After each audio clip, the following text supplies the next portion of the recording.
All right, so Lily and Miss Liberty, we are going to be on chapter 5. So far, if you remember, Lily and her friends at school are trying to raise some money for a pedestal for the Statue of Liberty to stand on. France is giving the United States the Statue of Liberty as a gift. So Lily has been trying to figure out ways to earn money so she can bring it in to school. And then she had the idea to make some crowns.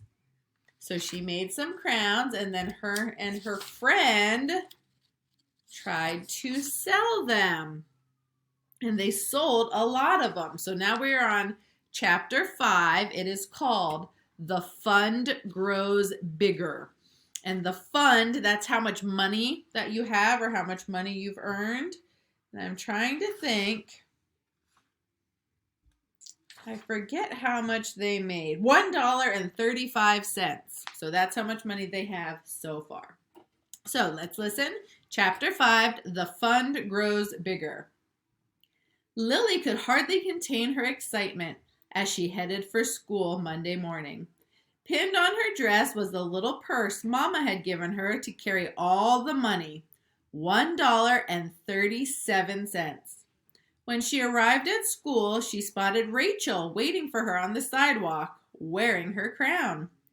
"Hi, Rachel," she said when she caught up with her. "What's that thing you've got on your head?" someone yelled. "None of your business," Rachel yelled back. Lily looked at her friend admiringly. She wished she had the nerve to talk back to those older boys. There's Lily and Rachel at school. Rachel pointed to a girl who was standing by herself near the front gate of the school. "What's the matter with her?" Lena Kozlov was crying. Did one of the big boys hit her? Rachel grabbed Lily's hand and pulled her towards Lena. "Let's find out." When Lily and Rachel reached Lena, she turned her back and tried to wipe tears from her face. She wears the same dress to school every day, Lily thought. "Tell us what's wrong," Rachel said. But Lena just shook her head. "If you don't tell us, we'll tell Miss Pearson you were crying," Rachel said. Lily looked at her friend. "Rachel, that's not nice." "Well, are you going to tell us or not?" Rachel persisted. "I have no money for the pedestal fund," Lena said quietly. "How come?" Rachel asked in a softer tone. Lena didn't reply. Suddenly, Lily remembered the day last month when she went with Mama to pick up her grandmother at the shop. She saw Lena bending over one of the many sewing machines in that big room. Grandma told her that Lena worked there to help support her family. Lily looked at Lena's tear-struck face. She reached up and touched her little purse. There was so much money inside. She unpinned the pin and opened the purse. "Here, Lena," she said. "Here is 40 cents for you." Lena looked at the 40 cents in Lily's outreached hand. "Take it," Lily urged. "I have a lot more." She pulled out the 2 pennies Mrs. Rosen had given her. "Here's 2 cents more." Lena took the money. "Thank you, Lily," she said. "What'd you do that for?" Rachel asked as they headed toward the main gate of the school.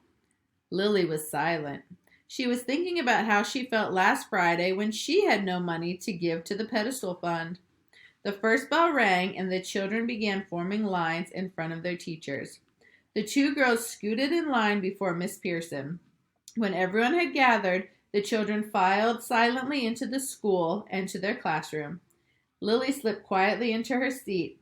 There was a low buzz in the classroom until Miss Pearson signaled for silence. "I think it best that we collect the money for the pedestal fund at the beginning of the school day, so there won't be any chance of losing it during recess." Miss Pearson stood before the blackboard with her chalk. "Please raise your hand if you have something to contribute." "Sam?"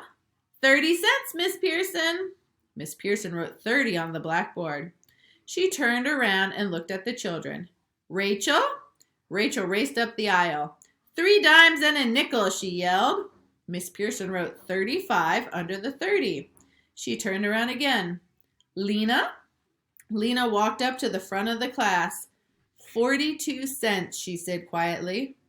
When Miss Pearson called on Lily, Lily's heart gave a flutter. She unpinned the little purse from her dress, opened it, and let the money fall onto her hand.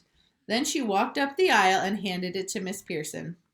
95 cents, she said. Oh my! How did you earn so much money, Lily?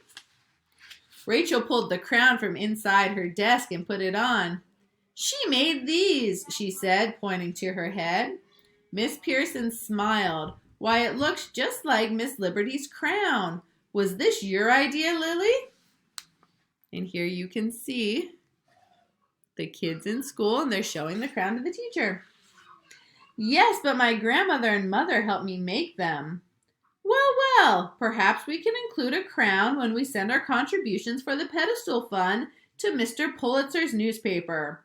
Rachel handed her crown to Miss Pearson.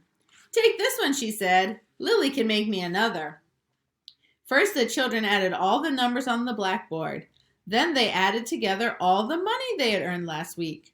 Everyone clapped when they reached the total, $7.47.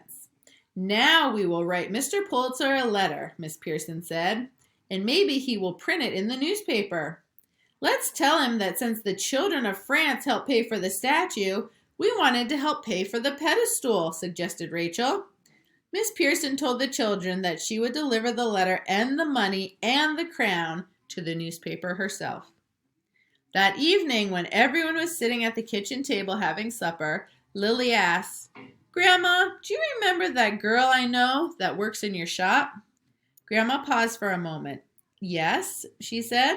Lena works in the shop every afternoon. She threads the needles for the sewing machines. She's in my class at school, Lily said. Mrs. Lafferty shook her head. I thought she was older than you, Lily. I've heard that her family is very, very poor. She works to feed her brothers and sisters. She didn't bring any money for the pedestal fund. I gave her 42 cents so she could give to the pedestal fund like everyone else. Mama smiled. Oh, Lily, that was a nice thing to do. When you said that freedom won't put food in poor people's mouths, did you mean someone like Lena? Yes, Lily. Well, maybe Lena is poor, but she loves Miss Liberty just as much as I do. I wish you loved her too, Mama. If your mama doesn't care for the Statue of Liberty, and you do, Lily, that's all right, Grandma said. Papa smiled at Mama. In this country, freedom means that you are free to have different opinions. Isn't that right, Mama? Mama leaned over and patted Lily's hand. Papa is right, Lily. And who knows? Perhaps someday I will change my mind about Miss Liberty when I see her for myself. And that is the end of Chapter 5. Chapter 6 is called The French Ship Arrives.